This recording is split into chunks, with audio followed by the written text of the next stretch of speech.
Good evening, and from the campus of the University of Mary Washington, Fredericksburg, Virginia.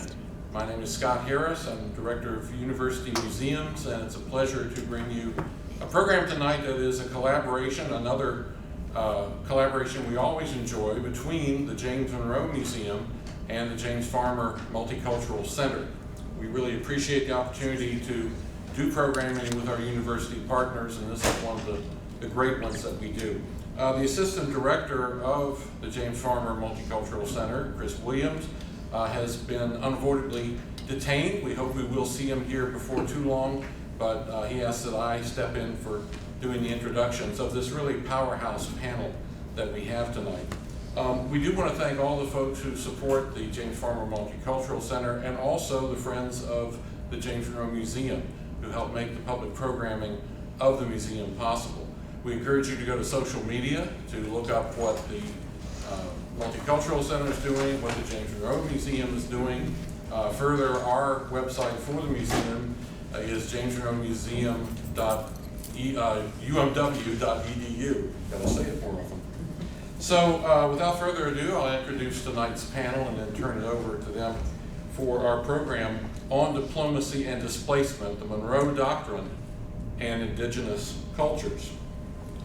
First, Dr. Jason Sellers of the UMW faculty holds graduate degrees from the University of California, Irvine, and an undergraduate degree from the University of California, Berkeley. He is a cultural and environmental historian of 17th and 18th century North America, interested in landscapes and bodies, and is currently working on a project that explores the interactions of Munsee Indians and European colonists in the 17th century Hudson Valley. He offers courses on colonial North America, Native American history, and environmental history here at UMW. Sherry Solway Black, we're happy to welcome her back as well to programming that the museum and the Multicultural Center are doing. She is of Oglala Lakota origin, has over 40 years of experience working on Native issues with organizations like the American Indian Policy Review Commission, the Indian Health Service, First Nations Development Institute, and the National Congress of American Indians. She has served on the boards of 16 Native-led foundations and organizations and is currently the vice chair of the Johnson Scholarship Foundation. She recently stepped down from leadership roles at First Peoples Fund and the Native American Agricultural Fund. Ms. Black was appointed by President Obama to advisory committees on financial capability and youth financial education. She holds the MBA from the University of Pennsylvania and a bachelor's degree from East Stroudsburg University, where she received the Distinguished Alumni Award. She's been recognized with leadership awards from various organizations and from the independent sector around the country. Dr. David Wilkins, a citizen of the Lumbee Nation of North Carolina, earned his PhD in political science and comparative politics from the University of North Carolina, Chapel Hill. He concentrates much of his work on Native politics and governance, with particular attention on the transformations that Indigenous governments have both coercively and voluntarily engaged in from pre-colonial times to the present. The concepts of Native sovereignty, self-determination, and diplomacy are at the heart of Wilkins' research and teaching. He has focused much of his work on the political and legal relationships between Native nations and the intergovernmental affairs between Native peoples and states and Native peoples and the federal government. He's been a visiting professor at Dartmouth College, Harvard University, and Wake Forest University, and is the author or editor of over 20 books. And last but certainly not least, we come back to our fold here at Mary Washington with Zachary Thomas, an enrolled member of the Muscogee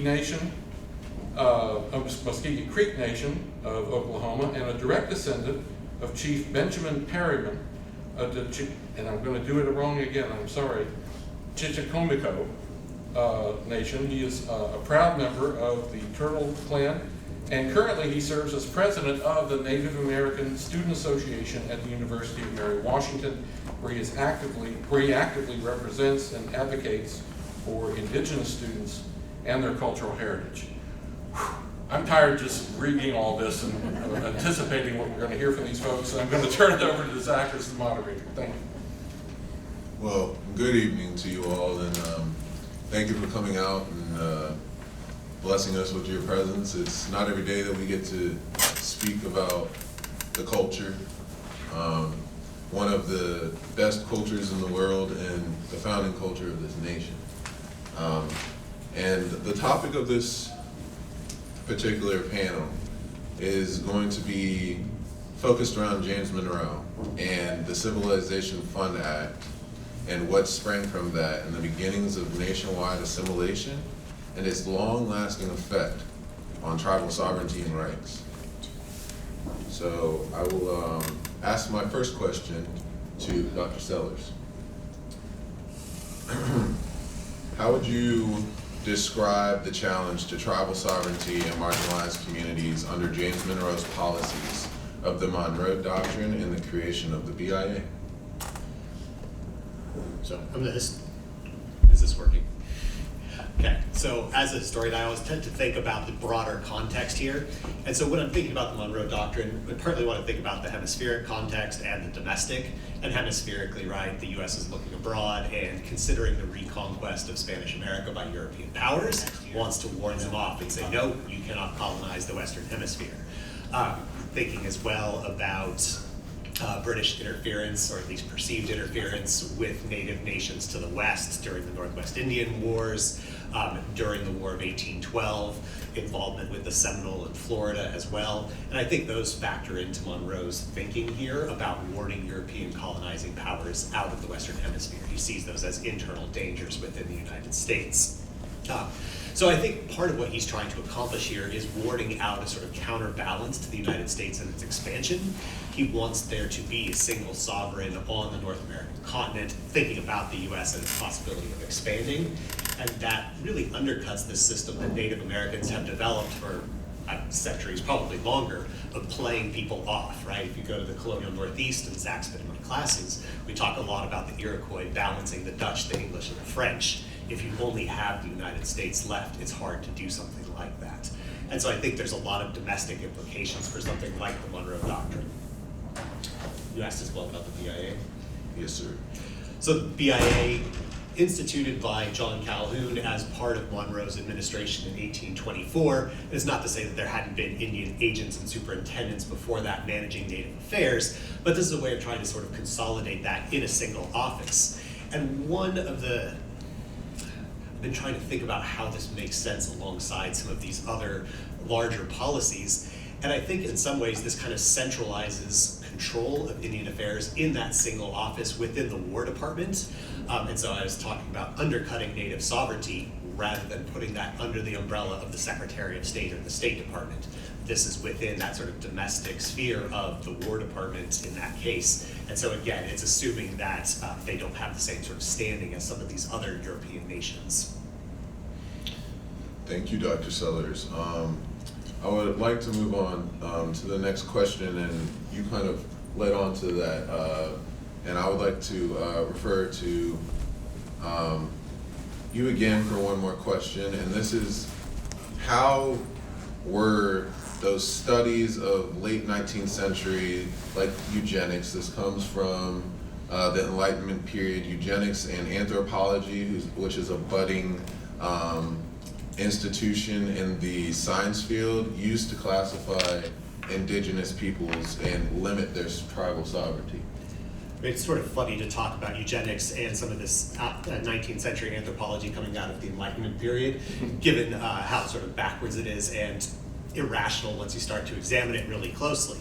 But you mentioned eugenics and anthropology, and there's this kind of developing pseudo-scientific field in the late 19th century that's really focused on trying to determine cultural and mental characteristics and traits by examining physical bodies. One of the manifestations I talk about in class a lot is phrenology, which is basically mapping out people's skulls and looking for where there's ridges and creases and bumps on their skulls as ways of measuring and evaluating something like intelligence or the capacity for technological development, and then arguing that Indigenous people in North America, people of African descent, don't have the same sort of mental or intellectual characteristics as Europeans and their descendants. And of course, there's no real basis to this, but it does have the trappings of something really scientific in that there are manuals and measurements and lots of data and those sorts of things. And so that's helping to structure a hierarchy of race, which really is just colonial, right? It's just white supremacy with these trappings of scientific rationalization behind them. That is then sort of carried over to this field of anthropology, which often gets posed as a sort of way to preserve disappearing cultures. And so again, the presumption is that inferior races are disappearing, and this is a way of learning about them before they disappear entirely. That overlooks the reality that nobody is stable. All of these cultures are constantly changing and evolving. It also turns out to be incredibly destructive in that it is, again, trying to categorize these communities, but also removing artifacts as a way of quote unquote preserving them, but of course taking them away from those individuals. Thank you, Dr. Sellers. I would like to move into the next portion of this panel and refer to Ms. Sherry Solway Black, excuse me. This is where it starts to get a little bit heavier for me when I start to speak about this stuff when it comes closer to home. I think what Dr. Sellers was talking about is a lot of times this stuff is distant past. So as we're describing the late 19th century and how our people are being categorized, and of course the events of 1890 and Wounded Knee and the declination of what they presumed is the only culture that mattered to us, and that's the warrior culture. So I would like to ask you, as we move into the 20th century and there are more political movements, social justice movements springing up across Turtle Island, how have you personally or your community reacted to some of these policies that the BIA has put forth or imposed on you as far as activism or politics? Thank you. It's a really easy question to answer. No, I'm kidding. It's a very tough question to answer. And I've done presentations before, and I think about the policies that have impacted Native peoples in this country as to how they relate to me personally, in essence, and I can go through my family and really talk about them in that way, and that's what I'll do. I'll answer it in a personal way. So I am Oglala Lakota, which if folks know, the map of the United States, it's from a reservation in the southwest corner of South Dakota. It is where Wounded Knee happened that Zach mentioned. So I was born there, and but I was not raised there. My family moved off the reservation and moved to where my mother was from in eastern Pennsylvania. And that was the impact of a federal policy which was called relocation in the 1950s, where again it was this effort to acculturate, to assimilate Native people, to move them off the reservation, train them in different jobs, and to have them, again, move off the reservation. So we moved to Pennsylvania, and I grew up there, and didn't know much about my father's family other than just talking with them on the phone, that type of thing. But I knew about my father's family. His parents went to boarding school. He was supposed to go to boarding school in the 6th grade, and he ran away from home and ran to Wyoming and picked beets for the summer as a 6th grader because he didn't want to go to boarding school in South Dakota. So you have that policy which came out of the Civilization Act. That was the first mention of boarding schools, that we want to educate Native people to be farmers, to assimilate them into mainstream. We want to provide education to again, make them into farmers, white farmers, in essence, to do that. So there's so many policies from the time of the Civilization that have impacted my life personally to do that. If you think about not only Monroe, But Lincoln, the laws under Lincoln have really devastated Native peoples. And you look at the Railroad Act, you look at the Merrill Act, which set up the university system in this country, and where did the universities get the land from? But from tribes, from the tribal land that was being taken from the tribes. So again, you think about all of these, the impact of all of these. In 1887, the Dawes Allotment Act, when you think about that, which looked at the land that Native people had, and it said, we have to do something about this. We're gonna allot it to them so they can become farmers, and everything that's surplus, we're gonna sell, and we're gonna put that money into trust funds for the Native people. And all of this, you have to realize when people first came, outside people came to what was North America, there were any estimates anywhere from 10 to 40 million Native peoples in this area. At the turn of the century, 1900, there were 250,000.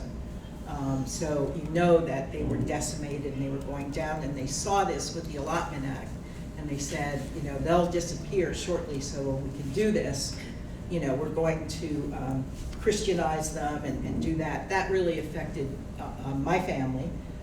I still receive payments for the allotted land that we have.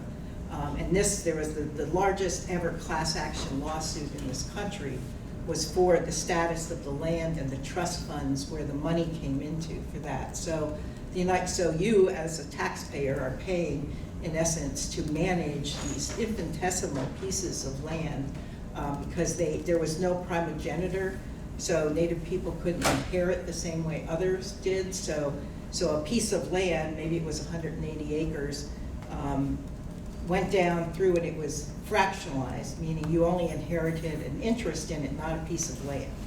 So again, the management of that rests with the federal government. So again, that has impacted me because I am the recipient of some of these interests from various Native people who receive this.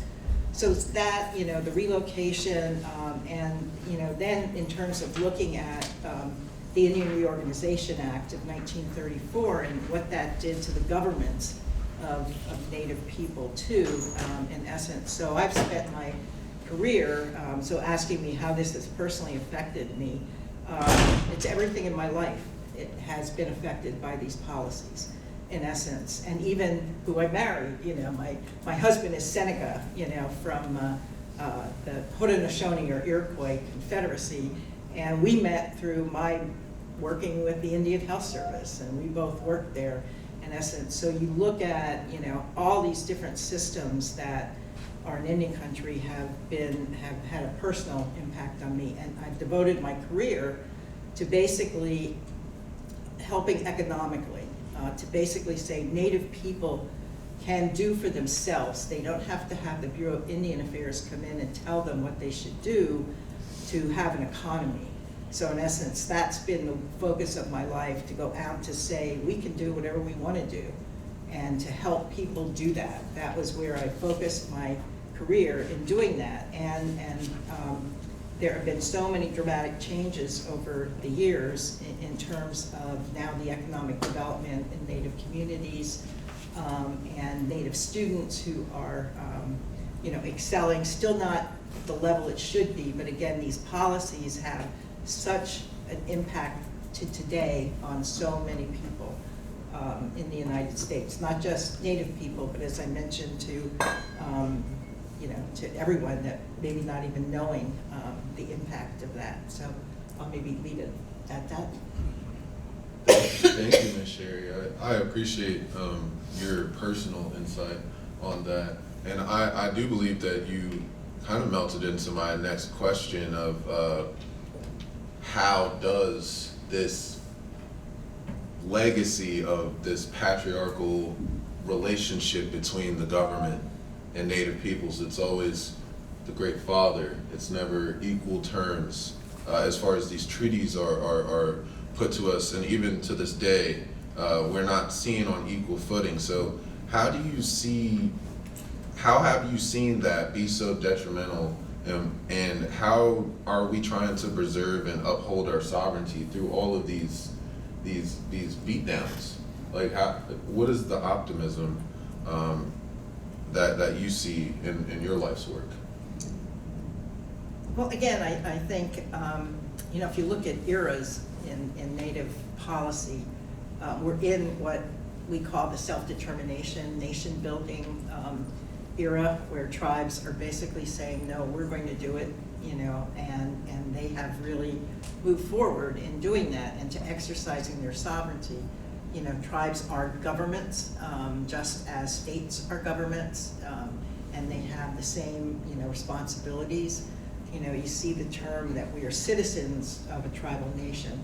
It used to be that you were called enrolled members, kinds of things. And no, if we're a government, then we are citizens. We're citizens of a tribe, we're citizens of the states in which we reside as well, too. So that's a really big learning, is to understand that tribes are governments. And it's not a racial category in the sense of, you know, looking at things like DEI now, you know, which is really prevalent. Tribes are, Native people are the citizens of a government, and that's a different category than looking at the race of it. So again, those are kinds of things that, you know, kind of getting at that. So you had this really destructive breakdown of systems, of culture, systems of politics, the economic systems, totally broke down. And for a whole variety of these policies, it's way too much to get into now. But, you know, if you look at the Indian Reorganization Act and what that superimposed on cultural models of governance, you know, just, again, I'll use my husband's nation as it, the Iroquois are, our Haudenosaunee are a matriarchal system, in essence. So women, in essence, owned the property.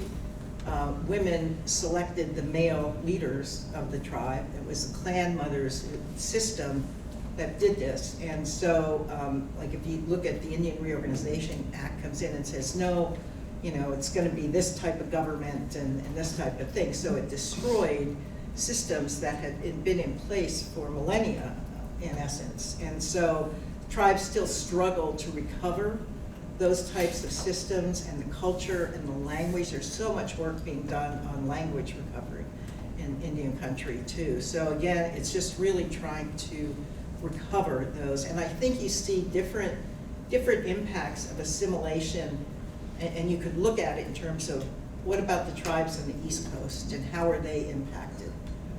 Very different than, say, my tribe, in essence, in timing. When the Civilization Act came out, how did that impact various tribes in various areas? So even look at Alaska Natives, they're not, they have a different status. They have the Alaska Native Claims Settlement Act, which made them shareholders of corporations. So it's just, you know, again, thinking about the policies and how all of these things have impacted the culture and the values, I think is really important. Thank you, Ms. Sherry. And this last, as we move into the final part of our panel, I would like to refer to Dr. David Wilkins. And this is a perspective I've been looking forward to hearing because, like Ms. Sherry, my tribe is west of the Mississippi, and I don't have a lot of insight to the landscape and our peoples east of the Mississippi, even though I might have lived here for a number of years. So I would like to ask you, Dr. Wilkins, how does this legacy of assimilation and erasure continue to impact the experience of tribal and marginalized communities up to the modern day, as far as you see it? Good question. I want to thank my fellow panelists here. Nice to see you again after so many years. Nice to see Jason too. I asked someone, I had 2 handouts. You have those? Can you spread I only made 10 copies. I wasn't sure how many people were going to show up, but I'm an old man and I like paper. So she's going to hand those out. The one is a table that's in me and co-author's textbook called The Historical Development of the Federal Tribal Relationship. And this Ms. Black pointed out a number of those policies in her comments. but I just wanted you to have a table that really shows from 1770s to the present, or at least up to 2016, what the federal government's major policies were, what the major laws were that were generated by the U.S. government, what the overall relationship was between our nations and the federal government, what was our political and legal status at the time, and then how did we respond to these policies that the federal government instituted. So check that out. And then the other handout is a blood quantum chart that I was hoping if Ms. Rose Powhatan had been with us tonight, she was going to talk about blood quantum in particular, and we can maybe talk about that a little bit more during the Q&A. But this is an official chart that the Bureau of Indian Affairs used until fairly recently for a Native person seeking to be enrolled in his or her nation. And the fact that it's just a bunch of fractions, it tells you how asinine the federal policy has been when it comes to identifying who belongs to an indigenous community. Native peoples know who belong to their community. Kinship was the basis on which our societies were organized. But to respond to the question, I want to step back and speak more broadly about the major ways in which Native peoples engaged with the federal government. And I draw some of this from Vine Deloria Jr., Standing Rock, Lakota. He was my mentor. I studied under him. And he said there were three major paths that were employed by the federal government and that Native people participated in different ways, of course. The first and most important path from a Native perspective is a treaty relationship, right? My wife and I were just in Seneca country last week. We got invited to a small college up at Houghton University, just north of Salamanca. We gave a couple of talks, then we drove down to Salamanca and checked out the community there. Made a donation at the Tribe's Casino, as a matter of fact. And a fairly large donation, as a matter of fact. But it was a beautiful country. I'd never been to that part of New York State. And the Haudenosaunee have the oldest treaty that the federal government is still legally and morally obligated by, right? The Treaty of Canandaigua, 1794. And Seneca people, by name in that treaty, were guaranteed that their land belonged to them. The federal government said that. But in 1962, the Army Corps of Engineers said, we need to build a dam. And we're going to flood your land. And the Seneca used every tool in their arsenal to protect their lands, to not have to disinter their relatives from cemeteries. But they lost at every level. The courts, John Kennedy said, sorry, the courts have made their decision. We're going to build the dam. And so they broke that provision, right? But they didn't break the treaty itself, right? The treaty is still intact. Every year, the federal government, as required by the treaty, sends a bolt of cloth to the Haudenosaunee Nation, letting them know that the treaty is still alive. And so the treaties really established that fundamental government-to-government relationship that has been so important to our nations, right? The treaties from 1794 were very different than the ones that were negotiated in 1868, of course. By then, the federal government had gained power, right? Our power had declined tremendously for many tribes. Not the Lakota, of course. They were still pretty powerful in 1868. But it was a different kind of relation. But it's still, the treaty affirms our inherent sovereignty, our right to be self-governing and to do our own thing. But then there's another path, and the second path is called the trust relationship that Ms. Black mentioned, right? That is a relationship that dates back to the Catholic papal bulls from 1492, 1494, where the Pope, anointed explorers go out, explore the world, and when you meet people who aren't Christians, plant a flag, claim their land, and civilize them, right? And then, of course, John Marshall, the most famous Chief Justice of the Supreme Court, is sometimes declared to be the person who came up with the trust relationship in his Cherokee cases of 1823 and 1831 and 1832. But the trust doctrine confirms that the federal government's relationship to us is based in morality.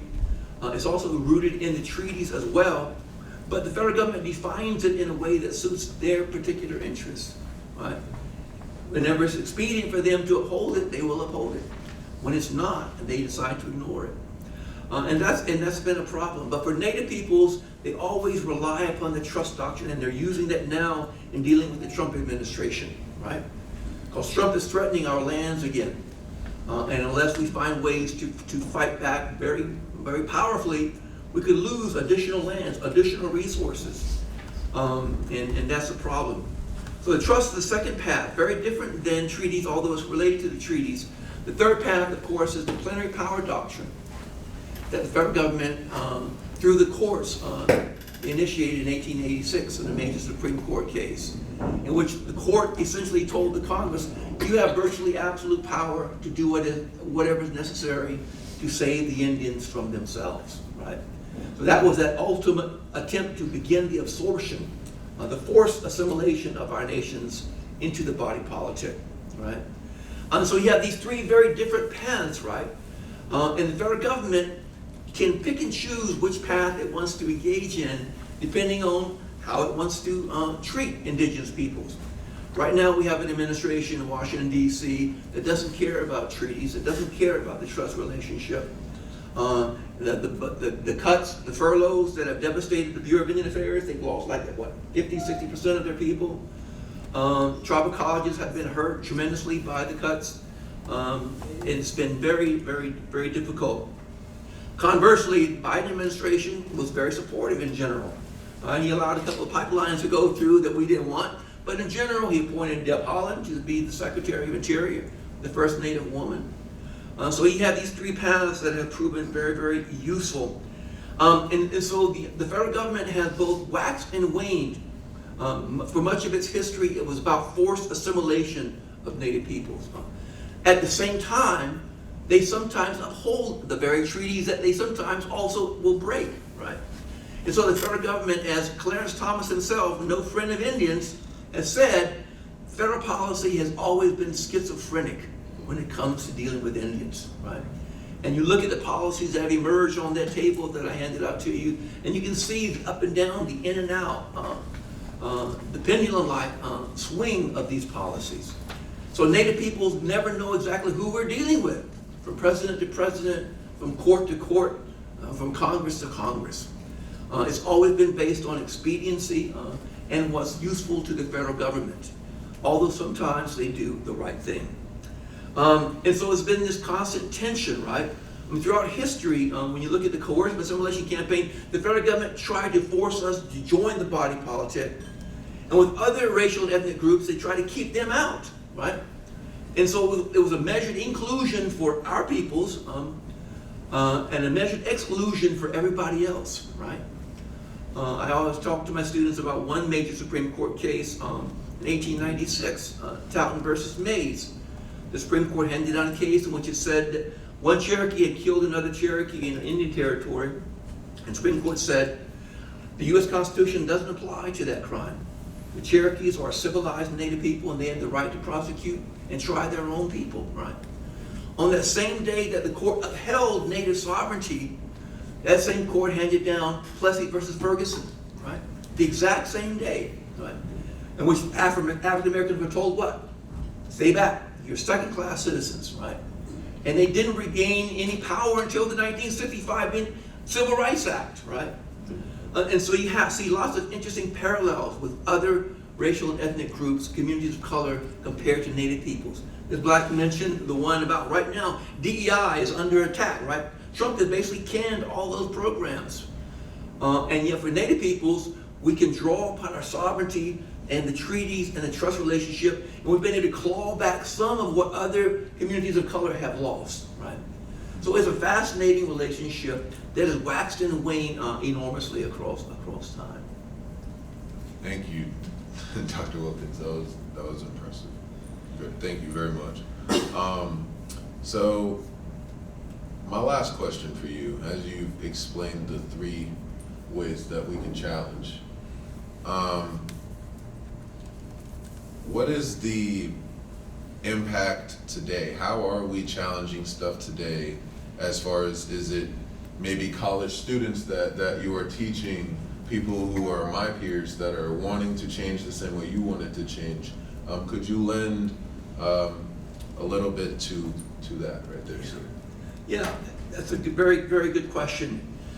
Native peoples, I mean, I don't know whether we coined the word resiliency, but I hear that all the time now from Native peoples, right? We've had to be resilient, as has every community of color. And right now, we just had a nice dinner over at a restaurant in Fredericksburg, and we're talking about this very thing. How the Trump administration has crushed DEI programs across the country, and how communities of color have got to find ways to come together and to pool their resources to combat everything that is coming our way. But Native peoples, because of our governing status, right, because of our land that we have been able to hold on to, we're down to 2% from the original 100% of land in North America, down to 2%. But what we have now, they're ours, right? And some tribes, because of gaming, have been able to buy back additional lands. So some tribes are slowly beginning to expand their land bases. But I think there are a number of ways in which we are challenging what's happening to us. I begin with tribal language revitalization, right? I know a lot of your work dealt with that very thing. Native peoples understand that language, our indigenous languages, are the glue that holds our nations together, right? It connects us not only with our lands and our waters, but with our ancestors, right? With our children and our grandchildren and those ahead of us. Spiritual traditions, right? Sacred sites are constantly under attack, and the Trump administration is coming after those yet again for purposes of mining more coal, more uranium, more lithium, and everything else, right? And so a number of sacred sites are yet again under attack, and yet Native peoples are never going to surrender their need to hold on to and to be able to access their sacred sites for all that it means. The governance aspect. Native governments continue to grow, continue to mature, continue to evolve. There are 574 federally recognized Native nations in the United States and Alaska. About 500 of them operate under constitutions, some dating back as early as 1827. The Cherokee Nation was the first tribal nation to have a written constitution, all the way up until just 2 years ago. San Manuel Yahabiatam tribe in California, a small 300-member tribe, adopted their constitution for the first time. And so a vast majority of tribes operate under those constitutions. Some tribes still follow customs and traditions. My wife and I interviewed a small Coahuila tribe in Southern California a few years ago. The tribe has 15 members in it, right? And they didn't have a constitution. He said, we're all related. We're one extended family. So when I get too old, I'll just turn it over to my brother or to my sister or one of my relatives, and we keep the traditions alive that way. So we don't need a constitution. And yet they're a bona fide sovereign nation recognized by the federal government. In terms of health, an important way that Native peoples are reclaiming their sovereignty is through health, trying to reclaim their dietary understandings, because of Bureau of Indian Affairs policies led to terrible health problems that still cause great harm to Native peoples. And so Native peoples are trying to work on aquacultures and trying to find ways to revitalize the relationship with the buffalo, with salmon, and many other ways. Education, tribal colleges, an important work that Ms. Black engaged in much of her life, has been critical. The 40+ tribal colleges have been doing enormously important work, and yet they've been under attack by the Trump administration, but they're finding ways to reclaim some of the money that he tried to strip from them permanently. Those colleges are doing really important work. Gaming, of course, is called the new buffalo, right? It's not so new now. It's been around now for 35, 40 years, and it has made a huge economic difference for those tribes that are located near major urban areas. And it's really made a huge difference. And tribes have found ways to incorporate it into their cultural paradigms, so they can relate to it in a way that enables them to use those monies to revitalize their language, to buy back lands, to reform their governments, to build schools, hospitals, etc., etc. And then an area that I'm particularly keen on are intertribal treaties, right? Historically, before Europeans arrived here, we negotiated treaties with one another. And then the federal government came in and sort of took over that process, and we had to deal with them. But since the 1940s, the NCAI had an early intertribal treaty. And then in the 1970s, they began to prosper. And now there have been a number of recent intertribal treaties dealing with buffalo, with tar sands, with grizzly bears, with wolves. The tribes are renewing their diplomatic powers. The federal government insists that we're not allowed to negotiate treaties with other foreign nations, and yet we retain the power to negotiate them with our own nations. And so that's an important dynamic of governance that I'm really, really impressed by. So I'm going to stop there. I'm talking too much here. Thank you, Dr. Wilkins. I would like to say, just open this up to my panelists. Is there any final remarks that either of you have to say before we open it up to questions? But I have something Go ahead. to follow up on.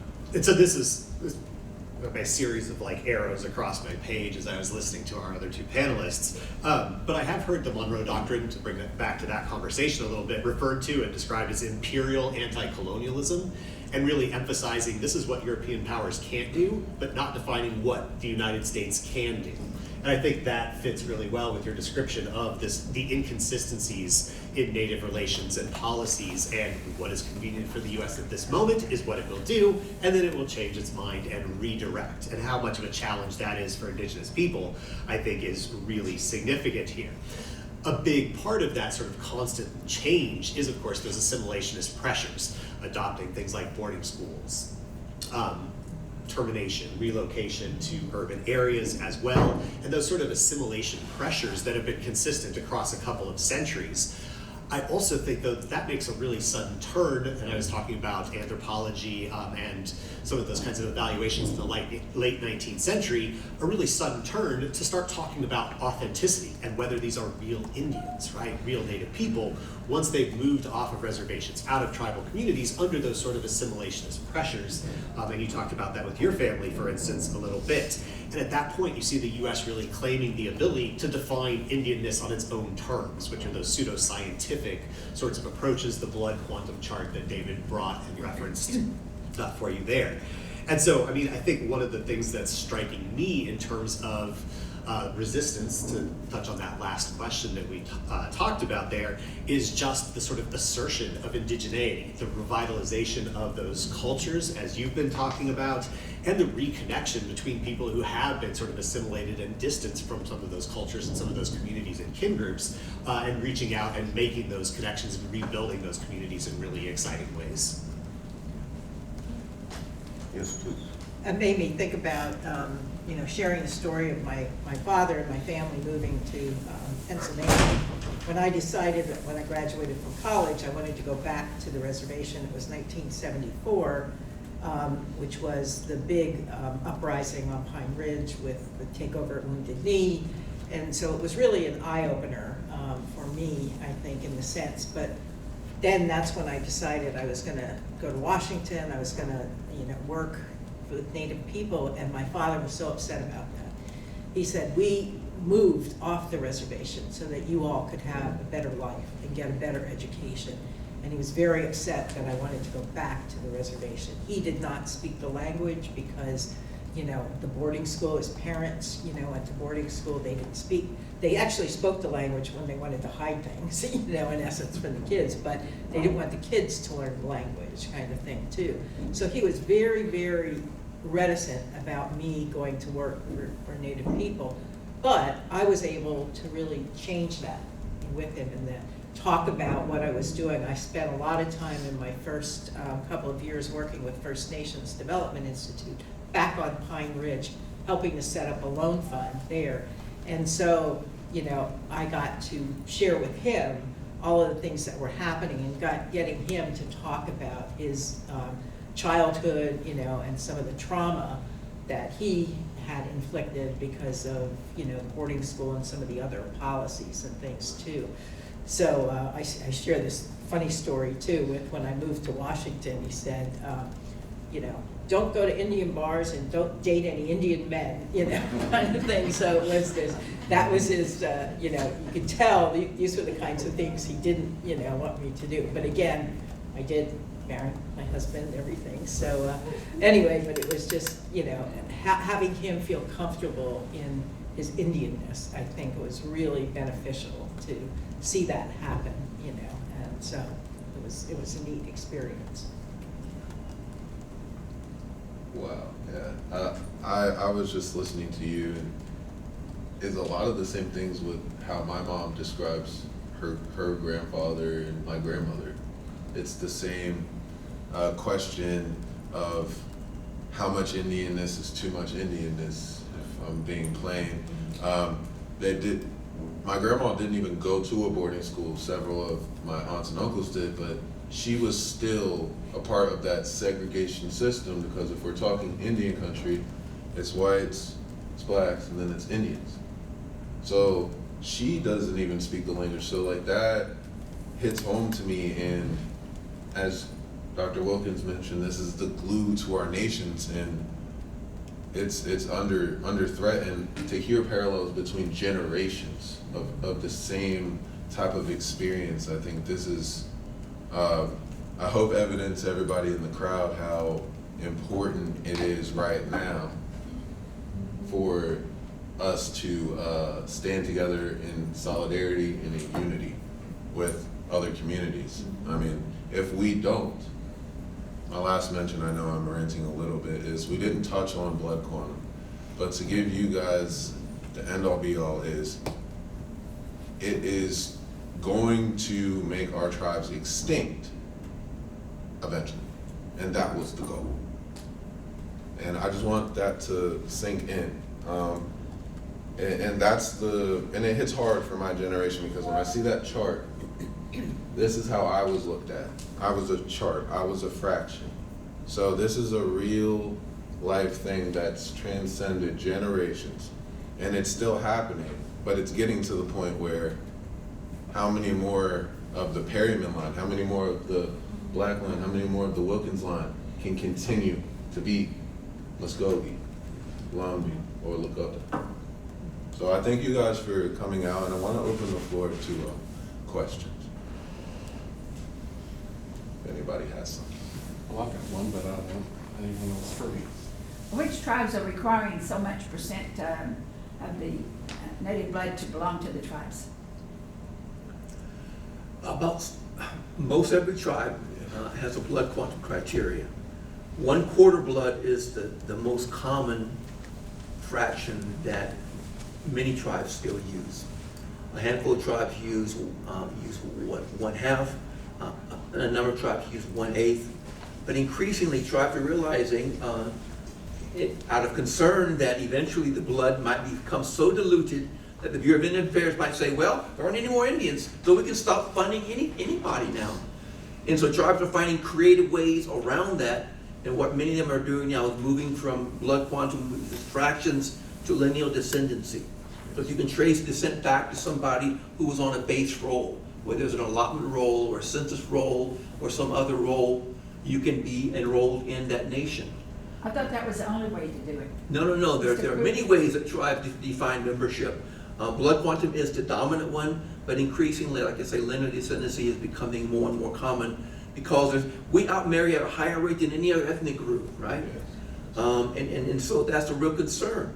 And some tribes are getting so inventive. I got a call from a friend of mine who's a Red Lake Nation citizen, Anishinaabe from Minnesota. When I was living next to her as neighbors in Minnesota, she was at the time, she was 5/8, I think, hon. She said she was 5/8 Anishinaabe. But she wrote me right after we moved to Richmond. She said, guess what? I'm a full blood now. I said, what do you mean? How can you go from 5/8 to full blood? She said, well, the tribe just said anybody born after 1944 or 1954 is now considered a full blood. They're just restarting the clock with this. So Indians always find ways, resiliency, right? They find ways to be adaptive and manipulate that fraction to make it work for them, right? What I don't know. Is I thought some tribes require a higher, percentage. Yeah. Just a fraction to be members of that. I Right. belong to the Choctaw Nation of Oklahoma, and I'm only 1/16. Right. So, Yeah. Is that enough to be enrolled in the Choctaw? yes. Okay, good. I think Because with I've heard- I think with Cherokee it is too, 1/16. Yeah. I mean, I don't know. No, you can be less than that. My children are all members too. Okay. Oh, okay. I think they've moved to lineage, Descendancy? to But I grow, think- to grow tribal Yeah, population. but my grandmother got the Dawes rolls, Mhm. and her mother too. So then I proved it from there. I did it, Right. you know, like that. You see, the blood quantum is fascinating. My wife and I talk about it, and she's the one who helped educate me about this. When I compare African American experiences with indigenous people's experiences, right?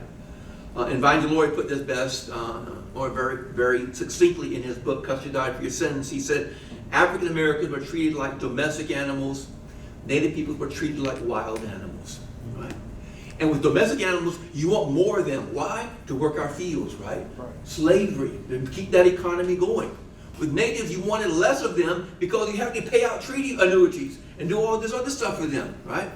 So radically different experiences when it comes to blood. The one-drop rule for African Americans. With natives, if you're not more than one half, you're not a real Indian, right? If you're less than that.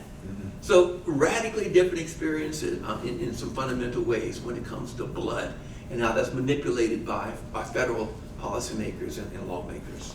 And then there was also, the issue of fraud, particularly in the Oklahoma area where totally non-native people at all would stand up to say we should be on the roll, and they got counted as full bloods even though they had no native blood whatsoever. So their descendants, have come down from that. So just because of fraud, they wanted land, or they wanted land with oil, that type of thing in Oklahoma. So. At one time, because of the treaties or something, they wanted to, any black person that was in your tribe's area or whatever, they wanted to. I don't know really whatever happened to that, but I don't know if they did or not. The African American freedman situation is a whole nother game. Yeah, it is a whole nother. The Cherokee Nation finally was compelled by a federal court decision in 2017. They said the 1866 treaty says you must free your slaves, right? And then you have to enfranchise them. They are now citizens of your nation. And so they had to do that initially, and then the Cherokee quietly said, we want to kick out all the freedmen. We don't want any African Americans in our tribe. We only want blood members. And they fought against that for years, but Marilyn Van, I think was her name, she led the charge, culminating in a major federal court case. And Cherokee Nation decided not to fight it, and they accepted it, and they enrolled 2,000 African American freedmen into the Cherokee Nation. But still today, the Creek, the Seminole, and a couple of the other so-called civilized tribes are still denying their freedmen full citizenship benefits, even though they are rooted in our treaties, right? In my understanding, the only treaty provision that natives ever violated were the members of the 5 civilized tribes who refused to grant citizenship to African Americans. The rest of the treaty violations were on the part of the federal government, which broke every single treaty, or at least provisions of every treaty, right? And yet we still are dealing with that interracial conflict, right? And that's really a real troublesome spot for our peoples. Wait, sorry. We did have a question from live. I'm sorry, Oh, Steph, that's okay, okay. please. No, go So ahead. for those who don't know, we're also streaming live to make sure we're accessible to everyone who can't be in person today. So a question from the live is that it's obviously hard to get resources. We talk about in the African American history lecture as well that finding resources and documents for y'all can be hard at points. The question was, what recent documents and books do you recommend for them to dive more into this topic, become educated on it, and possibly get involved? It can be books, workshops, anything you recommend. Multiple people ask that question. Well, I had done a slide, I don't know that we could say that, but on the blood quantum piece, a really good friend of mine and his daughter wrote 2 books on blood quantum. Norbert Hill, so if you just Google Norbert Hill and blood quantum, you'll come up with the books that he wrote. So if you wanted to know more about that, I would recommend those. Okay. Anything that Vine Delory wrote, read it. All right. He has writings about indigenous religion, education, treaty rights, sacred sites, lots of topics. I would also encourage people who are actively trying to find stuff about who they're descended from, especially in the Civil War areas, Virginia. They say a lot of this stuff was burned or destroyed. I wouldn't be so deterred by that. There are other ways of determining who was in a tribe, especially in Virginia. I would start by going to the Library of Richmond. That would probably be your best bet, and looking up, like Dr. Wilkins said, looking up your ancestors and what they were identified in, because the one-drop rule tampered with a lot of how we were going to be viewed. So it could be a number of ones. It could be mulatto, it could be Negro or African American, or it can be white. Any one of these could indicate an indigenous person. So that is the hard thing. So if you see something like mulatto, I would dig a little deeper into that, and also look at where your family's from. If you come from the African American community, you probably haven't moved a whole lot if you're an old family from Virginia. And I would look at the tribal communities, refer to these excellent books that my panelists have put forth, and do a lot of the work yourself. Read and make critical decisions for yourself on how you want to view your identity. Just to add on to the point about Virginia as well, right? Virginia does have a bunch of those burned records counties, and so county courthouse records were lost in the Revolution, in the War of 1812, in the Civil War, or just neglected. But what does survive, you mentioned the Library of Virginia, the Family Search website, you can also get a free subscription to, and there are digital scans of a lot of those. They were filmed in like the 1940s and digitized more recently, so they can be hard to find, but they often do have indexes, and you can look, and sometimes people will be described one way, one time, and they appear throughout the record, but they're only identified as Joseph, an Indian, one time, right? And so you might have to sort of triangulate and find those other occurrences and be able to build up a fuller story. I agree. I just want to, number one, thank this panel for, in a relatively short time, taking us on such a journey through time and space and policy and emotion and science, both good and bad, and the just really scratching the surface of a really complex and many-layered topic.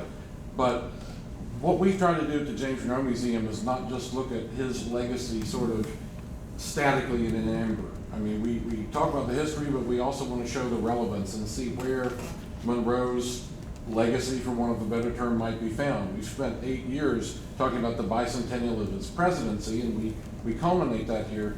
But the Monroe Doctrine is the thing he's best remembered for, and we did a big program about that a couple of years ago, and you still hear it come up in political and diplomatic discussions, as Dr. Seller said, sort of externally. And I think this has given us a glimpse, and I hope it's not the last time we do this, to look at how the other side of that coin, the schizophrenic side, or whatever the narrative was there, that it's just, it really is the other side of this equation, that as the United States attempts to keep out foreign influence on its territories in this hemisphere, it is exercising its own hegemony, its own influence. And the Bureau of Indian Affairs is mentioned, coming into being during Monroe's administration, tellingly in the War Department.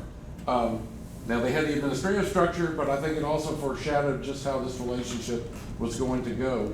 And this conflict, this continuing conflict between identity, humanity, science, policy, power, greed, land, all of it, it's right there from the beginning. It certainly even predated Monroe and goes back to colonization. But for our part of it, I think that doing this kind of a program tonight, showing what the history is, and then marching through all these developments right up to today, is what we try to do to show the relevance of the past to our current conversation and where we might be going. And I just thank all of y'all for bringing that to this audience tonight. One other comment I'd like to make about the Monroe Doctrine, I'm not an expert on that particular historical era, so I was glad to see Jason's name on the panel. But I know that in 1823, 9 months before the Monroe Doctrine was issued, Johnson versus McIntosh was handed down by the U.S. Supreme Court. Right? That was the first of Marshall's 3 major cases. And this is the case where John Marshall said, in line with the Monroe Doctrine, talk about the hubris of the Monroe Doctrine, right? The North America belongs to us. No one else can come here, right? Marshall says basically the same thing in the Johnson case, because he said, we discovered the United States, we stepped into the shoes of Great Britain, who we conquered, and claim now ownership of the United States by right of discovery. And so the discovery doctrine has been stuck with us ever since. And even though 2 years ago, the Pope Francis, before he died, he renounced the doctrine of discovery. But that didn't take away the Marshall case, right? That decision is still with us. Every first-year law student takes property law.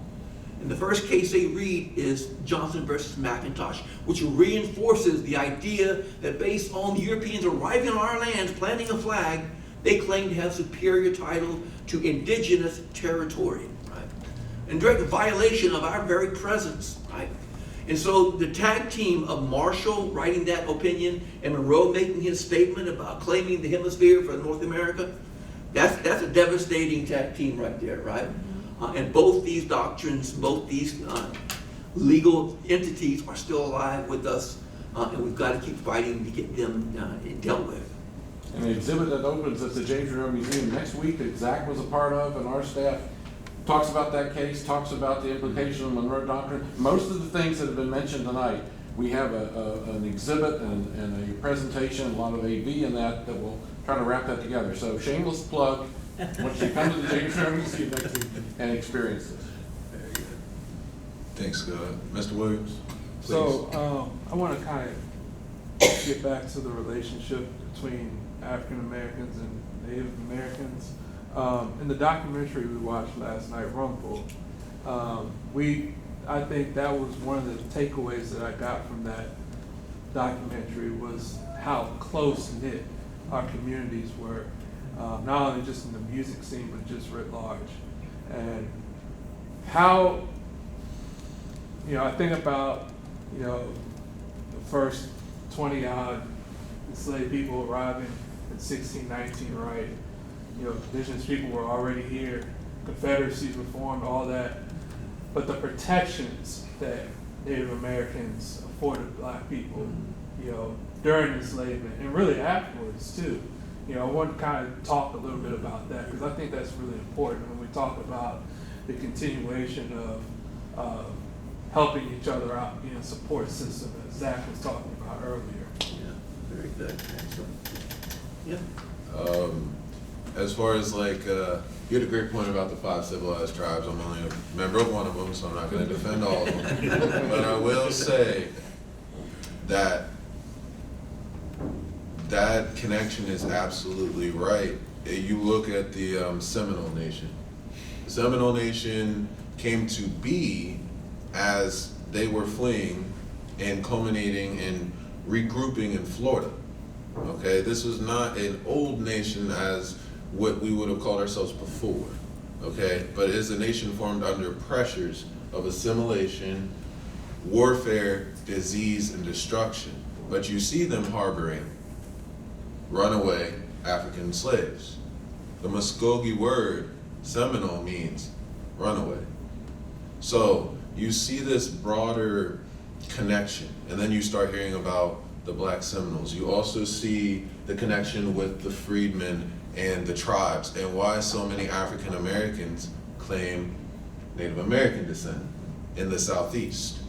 You also have to look at the simple fact that they would do anything in their power to make sure that African Americans and Native Americans were never viewed in the same light or same likeness.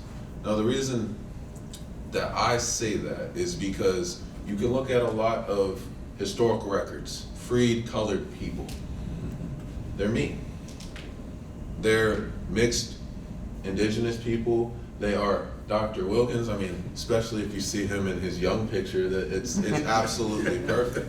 But we are living representations of these people that we were full recognized tribal members in that society. It didn't matter about anything else. If we were Lumbee or if we were Muskogee, that's what we were, and that's what we are. But because we were freed and we had the black blood, Indians couldn't own land, but a freed black man could, apportion.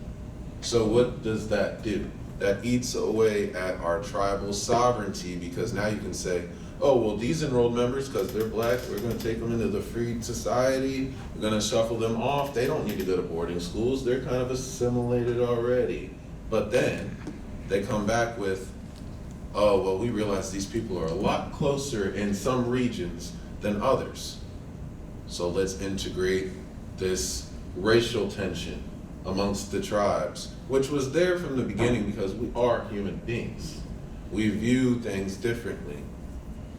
However, it's just been in the Carolinas, the East Coast, Virginia, it's hit the hardest with separating families from families. There's families that won't talk to each other because they had to go one way and the other ones have to go another way.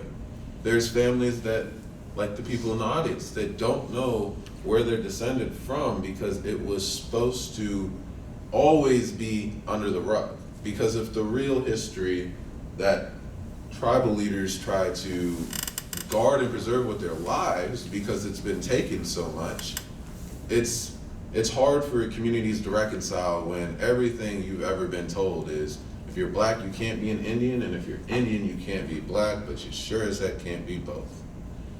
So, this is even, I'll bring up Dr. Sanford in the crowd, being from the Delta, being from Mississippi, Choctaw Nation, prevalent around there.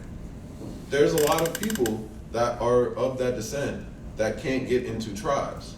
Now, you ask yourself, why? But that's a very, very big question. But then you ask yourself, what can we do now? And I think what communities can do now is realize that in order to make new beginnings, we have to start, like Dr. Wilkins and Ms. Black were talking about, we have to start now. We have to keep going again and again.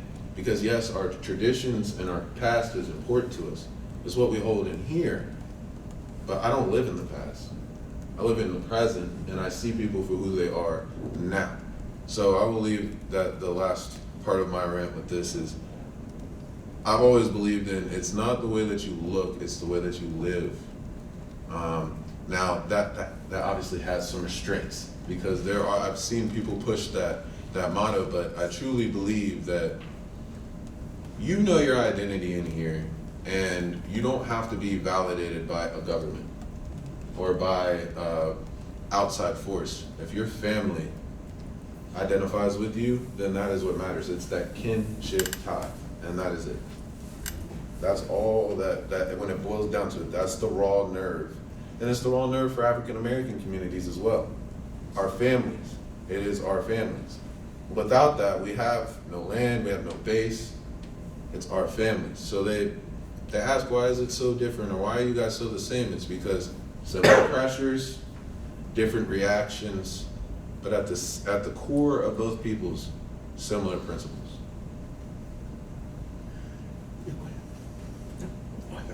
Yeah, just to add on to a little bit to what he just said. For Western societies, property is the fundamental thing, right? And individualism, individual rights. And so the rule of law is a phrase that we hear a lot. And that's the thing that's under assault right now by the Trump administration, right? But it's the rule of law that we keep saying elevates us above societies who don't operate under the rule of law. For indigenous peoples, as a lot of what we've been talking here tonight, it was the rule of kinship that mattered more than anything else, right? And the idea that we are all related to one another in some fundamental ways. So the first Africans who arrived, they were tribal peoples, right? And so when they met Native people, we were tribal peoples too. So there was no problem with us getting to know one another, becoming kin together. The earliest treaties, the treaties from 1608 up to about 1800, when you read those, a lot of those were written in using native protocol on native lands. and their kinship terms laced throughout those documents, right? Because natives were trying to establish a kinship relationship with the Euro-Americans that they were dealing with, right? The French, the English, and everybody else. And so it's that notion of kinship that really matters. And so for natives historically, genealogy mattered. But the idea of blood or blood fractions, that never factored into our minds historically. It was about where is your allegiance, right? Who are you allegiant to, right? And Native peoples, based on the rule of kinship, were allegiant to their families, to their extended families, to all their kinfolk in those communities. And that's what, we've got to hold on to that, because that's what is going to enable us to get through this dark era that we've entered into, right? Sitting on the edge of a precipice right now with the federal government, under attacking itself from within, right? Yes. So. I just wanted to ask something I heard. I heard that one of Trump's, declarations or whatever he does is he took away Indigenous Peoples Day and turned it back to Columbus Day. Mm-hmm. Is that what he did? Yeah, I just want to make sure. Yeah. My calendars used to say, like last year's, part of them said both and part of them said one and part said the other. I said, I just consider it both then, But Yeah. I understand now it's. I don't believe, although he made that declaration, I think Congress is what designates the day, and so I don't know that it's been undone really from Indigenous Peoples Day, but it got that sort of statement out of the White House. But So I'm not totally sure. Who knows what Congress gets to do anymore? Now you're seeing it like us. This gets where to go. Is there any questions from this side? No? I'm not putting y'all on the spot. I might be pointing at you, sorry. So it was mentioned that one of the things that tribes were doing to not let themselves be erased was bringing back the idea of intertribal treaties. I was wondering if there was any particular treaty that you thought was a big step forward or particularly noteworthy in the last 10, 20 years that really exemplified it? Yeah, there've been a number of them, like I said. You can just go on the internet and just type in intertribal treaties, type in Buffalo Treaty or Wolf Treaty or Grizzly Treaty, Tar Sands Treaty, and they'll come right up and you can read them. What I'd like to see more of, though, is for these treaties to have some really built-in enforcement mechanisms, so they're not just symbolic, they're not just, commemorative, that they actually have some weight, some substance. So the tribe will really, because that's how we're going to survive the Trump years, right? We've got to find ways to reconnect on that intertribal level the way we did historically with the trading networks that we had all across this country and across the hemisphere too, right? We knew how to engage with trade with everybody. The Hawaiians were trading with Europeans, long before there was anybody had a thought of the United States of America. And so we knew how to do that, and we've got to recapture that and exercise that in fundamentally important ways and make them binding. So that, because for treaties, for Native people, they were always binding. They were viewed as not contracts, but as sacred covenants, right? That's how Native peoples understand treaties, as a covenant, a covenantal relationship. Because I'm linking my family to your family, right? And so we're going to trust that one another, we're going to do the right thing by one another. It's going to be a reciprocal relationship, right? And so I'm hoping they'll take these treaties and really build upon them. They keep growing. Each one of those treaties is open-ended, so new tribes are signing on all the time. I think the Buffalo Treaty is now up to like 60 or 70 tribes. The Tar Sands Treaty, I think, has as many people. The Wolf Treaty and the Grizzly Bear Treaty. And these tribes both in Canada and the United States. And a couple of them have people from Australia, the Aboriginal community, the Maori of New Zealand.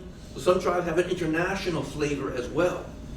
So I think this is a good sign and one of the real strengths of Indigenous peoples, that we can continue to build upon that. But at the same time, repair our relationship to the African American community and the Latino community and the Asian American, all the communities of color. We're going to have to all bind ourselves together to deal with the present dilemma that we're in. In the last few years, I get a monthly newsletter from the Choctaw Nation, but in the last few years, they discovered that they did not do away with tribal government. In the last, they still have it, even though they thought they had. I don't know exactly how to pronounce it. Yeah, where they do more of their own trials and stuff like that. Jurisdiction. Trials and stuff like that. Yeah, but before, they thought that the tribe had been done away with, for the Choctaw. I don't know which other tribes it would, had to, but they found that it had not. You might be talking about the McGirt decision. Yeah, McGirt. Yeah, the 2020 decision where Gorsuch said that the Creek Reservation is still intact. It's never been disestablished by Congress. Which tribes did that affect? That was the Creek, but it Mine has was- since been expanded to the other Choctaw. civilized tribes as Yeah, well, the including Choctaw, Choctaw. yes, yes. Very important decision. Yes, it was.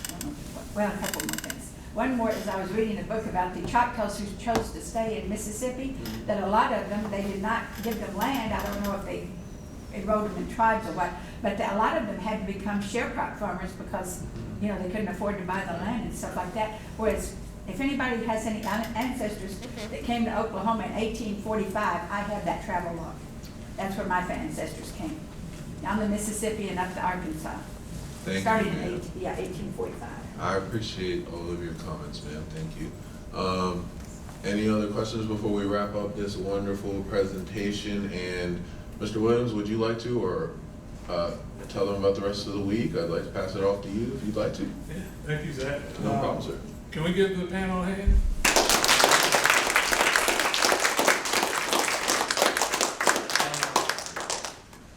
Tomorrow evening in Hurley Conversion Center in the Digital Auditorium at 7 p.m., we're going to have Lewis Campbell. He's also a fellow member of the Lumbee Nation. He's going to be performing and speaking. He's going to have someone with him from the Smithsonian Museum as well, so it's going to be a really great talk. And he's also going to be performing some traditional dances as well, so please come out and join us then. We do have some literature in the back pertaining to all JFMC programs, from tomorrow to next week's Jewish Cultural Celebration. Two things I want to say. First, I want to just extend a thank you in person to Ms. Sherry, who's always black, for coming in.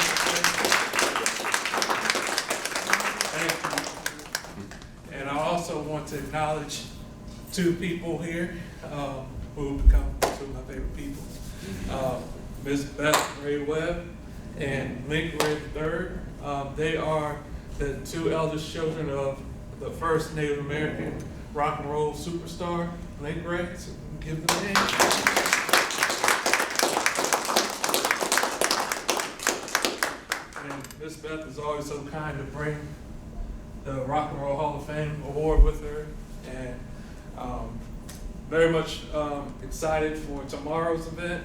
And thank you all for coming, and have a good night. Thank you.